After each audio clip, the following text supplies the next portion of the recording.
Accounting concepts.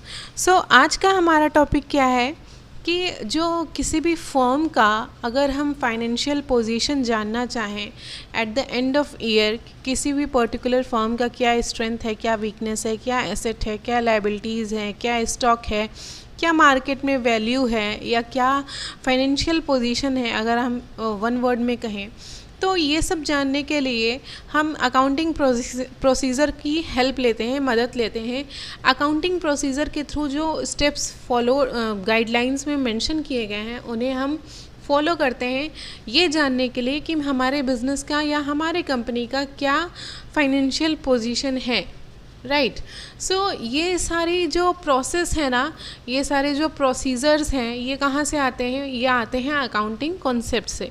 सो आज हम discuss करेंगे कि अकाउंटिंग कॉन्सेप्ट्स क्या होते हैं और कौन कौन से ऐसे अकाउंटिंग कॉन्सेप्ट्स हैं जिन्हें हमें स्टडी करना है। ओके, सो गाइज, हेलो, नमस्ते, myself Pragya Srivastava and I welcome you all to my channel commerce Adda. So without wasting time let's get started with the topic. तो सबसे पहले हम ये समझ लेते हैं कि अकाउंटिंग कॉन्सेप्ट्स क्या होते हैं। राइट। सो अकाउंटिंग कॉन्सेप्ट्स जो, अच्छा ऐसे समझो ना कि कोई बिल्डिंग अगर बन रही है, कोई घर बन रहा है, तो उसमें एक नींव, आपने वर्ड सुना होगा, नींव डाला जाता है। वो क्या होता है? फाउंडेशन होता है या बेस होता है किसी भी बिल्डिंग का। तो ऐसे ही जो अकाउंटिंग कॉन्सेप्ट है ना, वो अकाउंटेंसी का, अकाउंटिंग का बेस है। ये बेस सर्व करता है ऐसे कि जो अकाउंटिंग प्रोसेस है, जो अकाउंटिंग प्रोसीजर्स हैं, जो मेथड्स हैं, जो गाइडलाइंस हैं, जो फार्मूलाज हैं, जो भी टेक्निक्स हमें अप्लाई करना है अपने day to day business transaction को रिकॉर्ड करने में और प्रेजेंट करने में, ठीक है, वो सारे जो प्रोसीजर्स हैं, जो गाइडलाइंस हैं, वो कहाँ से आते हैं? उनका बेस कहाँ है? अकाउंटिंग कॉन्सेप्ट में है। राइट। सो हमें क्या करना है? आज हमें एक एक करके सारे कॉन्सेप्ट्स की स्टडी करनी है। तो सबसे पहले तो हमें ये जानना चाहिए कि अकाउंटिंग कॉन्सेप्ट्स क्या क्या हैं, कौन कौन से ऐसे कॉन्सेप्ट्स हैं जिन्हें हमें स्टडी करना है। ओके, तो सबसे पहले देखिए गाइस, पहले तो एक चीज़ क्लियर कर लीजिए कि accounting concepts and accounting conventions दोनों डिफरेंट हैं। राइट। बट कई बार हम क्या करते हैं, हम सिमिलर समझ लेते हैं, there is a slight difference in between. तो आज हम बेसिकली बात करेंगे अकाउंटिंग कंसेप्ट्स के बारे में। In a next video will talk about accounting conventions. Okay, तो सबसे पहले आज क्या स्टडी करना है? कॉन्सेप्ट्स। तो कितनी कॉन्सेप्ट्स हैं? 7 कॉन्सेप्ट्स हैं, as you can see. Business entity, money measurement, going concern, cost, dual aspect, accounting period and matching concept. So let's get started with the business entity. But before that guys, I just want to request you all ki do watch the full video, and if you like the video then please like, comment, share and subscribe. And if there is any suggestion, any doubt, then please comment me in the comment box. Okay guys, so let's begin with the first one, that is business entity concept. तो ये business entity concept क्या कहता है? ये business entity concept हमें कहता है कि जो बिज़नेसमैन है और जो बिज़नेस है, दोनों की एंटिटी सेपरेट है, डिस्टिंक्ट है। हम बिज़नेस को और बिज़नेसमैन को एक नहीं कंसिडर कर सकते। हमें हमेशा बिज़नेस को और उसके ओनर को एज अ सेपरेट एंटिटी ही ट्रीट करना है। राइट। मीन्स सपोज़ करो आप हैं, एक ओनर हैं किसी भी बिज़नेस के, आपकी पहचान और बिज़नेस की पहचान दोनों की अलग अलग होगी, हम एक नहीं कंसिडर कर सकते। बिज़नेस भी आपको ये एक चीज़ बताऊं, तो जैसे आप किसी के ऊपर केस कर सकते हो ना, किसी को सू कर सकते हो, सेम उसी तरह से बिज़नेस भी किसी को सू कर सकता है। बिज़नेस भी वो सब कुछ कर सकता है, बस जो आप करते हो। बस डिफरेंस क्या है ना कि बिज़नेस आपकी तरह सांस नहीं ले सकता, आपकी तरह पानी नहीं पीता, आपकी तरह खाना नहीं खाता। जो आपकी ह्यूमन एक्टिविटीज़ हैं वो सारी छोड़ के कुछ कुछ बिज़नेस भी एज अ ह्यूमन सर्व करता है। ठीक है, हमें क्या करना है, हमें यहाँ क्या कंसिडर करना है कि बिज़नेस भी एक इंसान है जिसकी अपनी एक पहचान है। ठीक, बिज़नेस भी एक इंसान है जिसकी अपनी एक पहचान है। इसी हिसाब से हमें बिज़नेस को ट्रीट करना है। ठीक है, तो हमें यहाँ क्या समझना चाहिए कि बिज़नेस को सेपरेट कंसिडर करना है, बिजनेसमैन को सेपरेट कंसिडर करना है। सपोज़ कि मैं बिजनेसमैन हूँ, आप बिज़नेस हो। मैंने क्या किया, मैंने 50,000 का अमाउंट जो है आपके ऊपर इन्वेस्ट किया, या फिर एज अ कैपिटल आपको इन्वेस्ट कर दिया आपके ऊपर, राइट। मीन सपोज़ 50,000 हमने कंसिडर किया कि हम कैपिटल इन्वेस्ट कर रहे हैं आपके ऊपर 50,000 का। एंड यहाँ पे क्या होता है ना, जैसे एज अ ह्यूमन बीइंग अगर मैं आपको उधार दूँ ना, तो आपकी रिस्पॉन्सिबिलिटी है कि आप मेरा पैसा रिटर्न करो मुझे, है ना। सेम उसी तरह से बिज़नेस की भी रिस्पॉन्सिबिलिटी अराइज हो जाती है, उसकी लायबिलिटी अराइज हो जाती है उसके शेयर होल्डर के प्रति, उसके इन्वेस्टर के प्रति, उसके ओनर के प्रति, जिसने भी उसमें कैपिटल इन्वेस्ट किया है ना, उसके प्रति बिज़नेस की लायबिलिटी अराइज हो जाती है कि वो उसके पैसे को रिटर्न करे। मीन्स अगर मैंने एज अ बिजनेसमैन आपके ऊपर 50,000 इन्वेस्ट किया, आप बिज़नेस हो, तो आपकी ये लायबिलिटी अराइज होती है कि आप वो 50,000 प्लस कुछ अमाउंट मुझे रिटर्न करो। ये आपकी लायबिलिटी अराइज हो जाती है, ठीक है, as a business. Now suppose second condition है, मान लो एक बारी मैं आई आपके पास कि भैया मैं कैपिटल इन्वेस्ट कर रही हूँ बिज़नेस में। दूसरी बारी मैं फिर आती हूँ, मैं क्या कहती हूँ कि आज मुझे पैसे की ज़रूरत है, चलो बिज़नेस में से पैसे निकाल लेते हैं अपने पर्सनल यूज़ के लिए। कीप इन माइंड, अपने पर्सनल यूज़ के लिए। अगर बिज़नेस के लिए आप बिज़नेस में से पैसा निकाल रहे हो देन इट इज़ ओके, ठीक है। लेकिन अगर आप अपने पर्सनल खर्चे के लिए कि मुझे घूमने जाना है, मुझे पार्टी करना है, मुझे किसी को गिफ्ट करना है, इस पर्पज़ से अगर आप बिज़नेस से पैसे निकाल रहे हो तो उसे हम क्या कहते हैं, ड्राइंग कहते हैं। एंड सपोज़ कि आपने 50,000 जो इन्वेस्ट किया था ना, आपने उसमें से 10,000 विड्रॉ कर लिया, आपको पर्सनल ज़रूरत थी तो आपने 10,000 बिज़नेस में से निकाल लिए। इससे क्या हुआ, इससे दो कंडीशन अराइज हुए। फर्स्ट कंडीशन कि जो बिज़नेस में आपका कैपिटल था ना, ओनर्स कैपिटल जिसको कहते हैं, बिजनेसमैन का कैपिटल यानी कि ओनर्स कैपिटल, आपका कैपिटल 10,000 से लेस हो गया, राइट। आपका कैपिटल जो है -10,000 हो गया,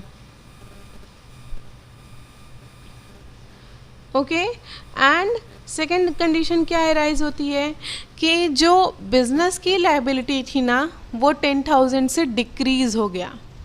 अब बिज़नेस की लायबिलिटी कितनी है आपके प्रति, सिर्फ 40,000 तक बची है, okay. So this is business entity concept. Business entity means separate legal entity. Business की और बिजनेसमैन की सेपरेट लीगल एंटिटी है, कानूनी तौर पे दोनों अलग अलग हैं। आपका अपने मन में जो मानना हो मान लीजिए, बट कानूनन बिजनेस और बिजनेसमैन दोनों अलग अलग हैं, okay. Now let's come to the second point, that is second concept, that is money measurement concept. What is money measurement concept? इस कॉन्सेप्ट के हिसाब से क्या है कि जो भी डे टू डे ट्रांजेक्शन्स हो रहे हैं ना हमारे बिज़नेस में, हम उन्हीं ट्रांजेक्शन्स को, उन्हीं बिज़नेस को रिकॉर्ड करते हैं उन्हीं ट्रांजेक्शन्स को, उन्हीं इवेंट्स को रिकॉर्ड करते हैं जो मॉनेटरियल नेचर के हों या फिर यूँ कहें कि जो फाइनेंशियल नेचर के हों, ठीक है।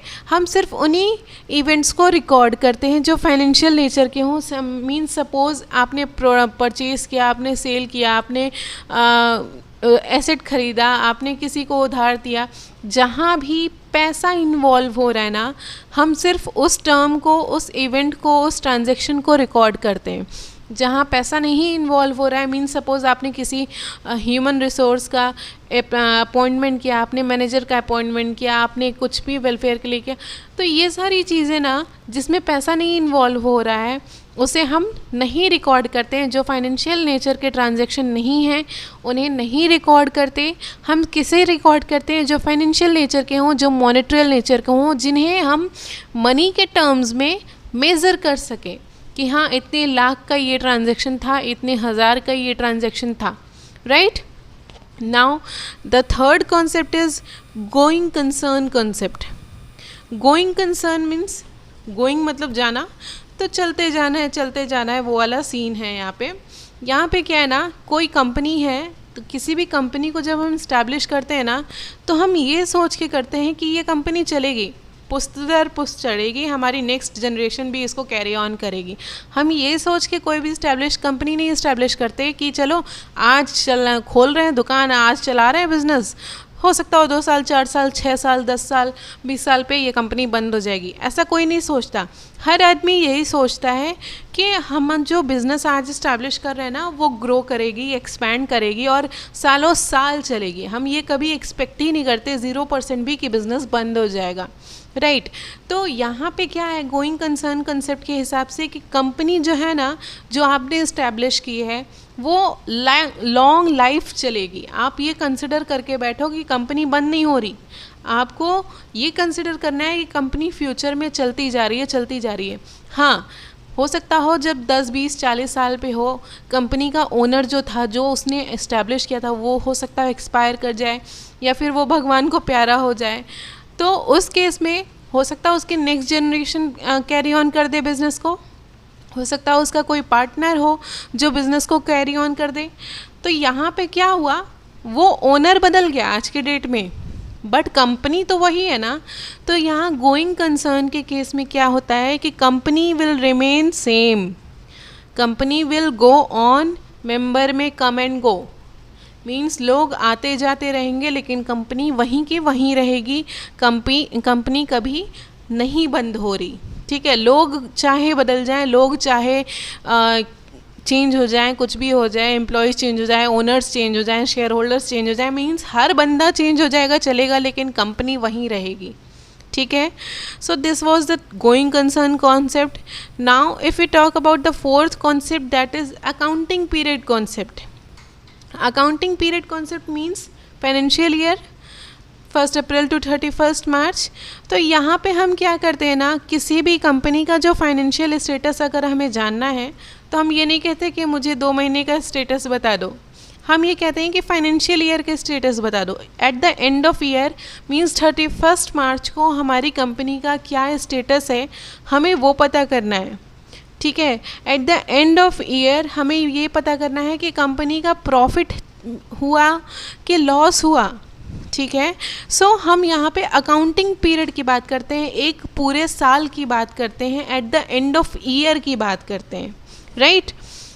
कि exactly on the date of 31st March, what is the position of company, what are its assets, what are its liabilities, what are its profit, company को प्रॉफिट हुआ कि लॉस हुआ, कंपनी की क्या स्टॉक है, क्या कैपिटल है, क्या रेवेन्यू, क्या इनकम है, ये सब कुछ हमें कब जानना है, हमें 31 मार्च को, या फिर आप कहो कि eight the end of year हमें ये सब चीज़ जानना है, right. So accounting period of concept means हमें फाइनेंशियल ईयर में यहाँ पे डील करना है कि फाइनेंशियल ईयर की बात करनी है, at the end of year की बात करनी है, right. Now the fifth concept is cost concept. So यहाँ पे कॉस्ट कॉन्सेप्ट क्या है, पहली चीज़ तो ये कि कॉस्ट कॉन्सेप्ट किसी भी एसेट का अगर हम बात कर रहे हैं तो हिस्टोरिकल नेचर होता है।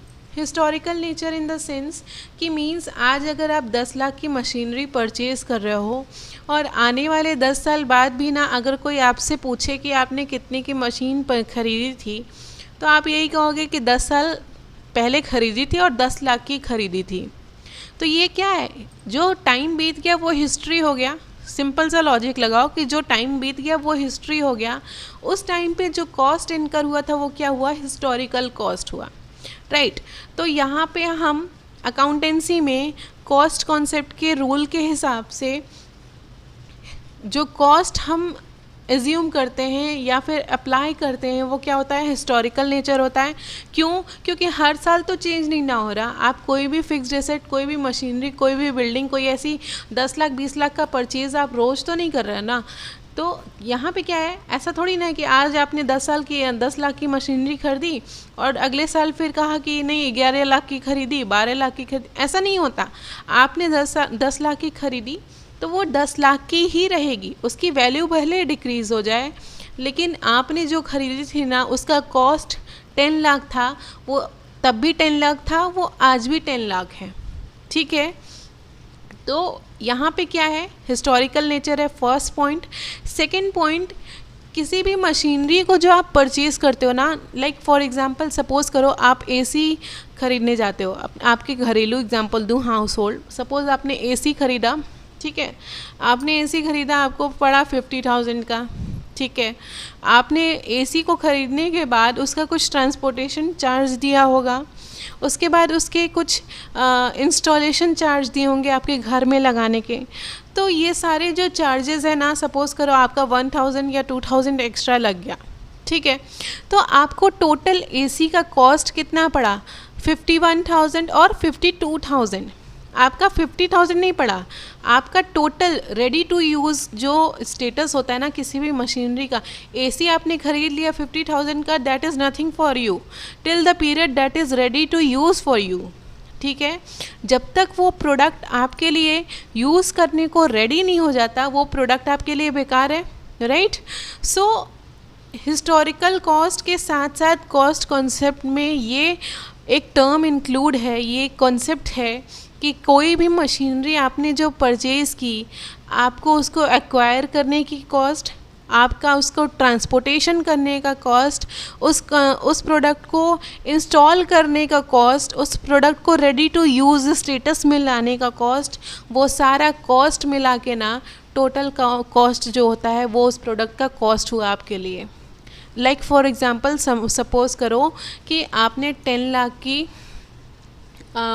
एक मशीनरी परचेज़ की, ओके, 1 लाख उसका आपका उसको एक्वायर करने का कॉस्ट एक्स्ट्रा लगा, मशीन की कॉस्ट 10 लाख ही है, आपने सपोज़ कर लो 1 लाख आपका एक्वायर करने का कॉस्ट लगा, 10,000 आपका उसका ट्रांसपोर्टेशन का कॉस्ट लगा, देन उसको इंस्टॉल करने का 10,000 मोर लगा, ठीक है। सो यहाँ पे जो आपका कॉस्ट पड़ा ना उस मशीनरी को ख़रीदने का, वो क्या हुआ, 11,20,000 हुआ, ना कि 10 लाख, ठीक है। Now the next concept is dual aspect concept. Dual aspect concept के हिसाब से क्या होता है कि कोई भी ट्रांजैक्शन जो है उसके 2 फोल्ड इफ़ेक्ट होते हैं, या फिर डुअल इफ़ेक्ट होते हैं, या फिर यूँ कहो कि 2 साइड्स को इफ़ेक्ट करते हैं। कोई भी ट्रांजैक्शन, कोई भी जो भी इवेंट हो रहा है वो 2 बंदों को इफ़ेक्ट करता है। सपोज़ आपने कुछ परचेज़ किया, कोई प्रोडक्ट परचेज़ किया, आप गए शॉपकीपर से प्रोडक्ट परचेज़ किए, तो ऐसा नहीं है कि सिर्फ आपने परचेज़ किया, उस बंदे ने भी सेल किया, राइट, उसने सेल किया तब आपने परचेज़ किया। तो इसी तरह से हर ट्रांजैक्शन का 2 फोल्ड इफेक्ट होता है, डुअल इफेक्ट होता है, means every debit has a credit, ठीक है। Means suppose like for example suppose Ram started business, ठीक है, राम ने बिज़नेस स्टार्ट किया, उसने इन्वेस्ट किया 5 लाख रुपीज़, ठीक है, एज अ अमाउंट, ठीक। सो यहाँ पे क्या हुआ, राम के पास से तो पैसा गया, 5 लाख रुपीज़ राम के पॉकेट से तो गया, but at the same time उस बिज़नेस का जो कैपिटल है ना वो 5 लाख से इंक्रीज़ किया। तो एक जगह घटा, दूसरी जगह बढ़ा, ठीक है। आपने कोई प्रोडक्ट परचेज़ किया किसी भी शॉपकीपर से, आपके पॉकेट से पैसा गया, बट उस शॉपकीपर के पॉकेट में पैसा आया, ठीक है। तो हर ट्रांजैक्शन का इफेक्ट क्या होता है, कहीं पे इंक्रीज़ होता है, कहीं पे डिक्रीज़ होता है। Every debit has a credit and every transaction has 2 fold effect, या फिर यूँ कहो कि dual effect, right. Now the last concept is matching concept. So according to this concept हम क्या कहते हैं कि कोई भी जो पेमेंट है, कोई भी जो रेवेन्यू है जो पर्टिकुलर ईयर में अराइज हो रही है, see like all the revenues earn during the accounting year, किसी भी अकाउंटिंग ईयर में, किसी भी फाइनेंशियल ईयर में जो भी रेवेन्यू अर्न हो रही है, ठीक है, अर्न होने का मतलब ये नहीं है कि रिसीव हो गया, अर्न होने का मतलब इनकम जनरेट हो गया, हो सकता हो आपको रिसीव हुआ हो सकता हो आपको रिसीव फ्यूचर में हो, नो मैटर कि आपको फ्यूचर में रिसीव होगा। So what ever the revenue you have earned in that particular year and whatever the payment you have done in that particular year, that is taken into account. Means आपने कोई product purchase किया, आपने उसको उधारी पे purchase कर लिया, ठीक है, आपने बोला कि मैं नेक्स्ट ईयर पे करूँगा, नो मैटर कि आप नेक्स्ट ईयर पे करोगे, आपका वो जो पेमेंट है वो इस फाइनेंशियल ईयर में अराइज हुआ है। आपने इनकम किया किसी भी चीज़ का, कोई मान सपोज़ आप कोई सर्विस प्रोवाइड कर रहे हो, आपका इनकम जनरेट हो गया इस ईयर में, और सामने वाले बंदे ने कहा कि मैं नेक्स्ट ईयर में तुम्हें पे करूँगा, इट डजेंट मैटर, आपका इनकम जनरेट हुआ इस फाइनेंशियल ईयर में, तो हम इस फाइनेंशियल ईयर से रिलेट करेंगे, हम यहाँ पे इस फाइनेंशियल ईयर में उसको रिकॉर्ड करेंगे। मैचिंग कंसेप्ट के हिसाब से कि कोई भी एक्सपेंस जो इनकर हो रहा है अकाउंटिंग पीरियड में वो उसी ईयर के रेवेन्यू से मैच होना चाहिए, ठीक है। आप जो भी एक्सपेंस कर रहे हो और आपका जो भी रेवेन्यू है दोनों उस अकाउंटिंग ईयर में मैच होना चाहिए, right. So this is all the 7th concept of accounting, basic accounting concepts. So guys, thank you for watching, and yeah, if you like the video then please like, comment, share and subscribe. And yeah, in the next video what we'll discuss about accounting conventions. Okay, so bye bye.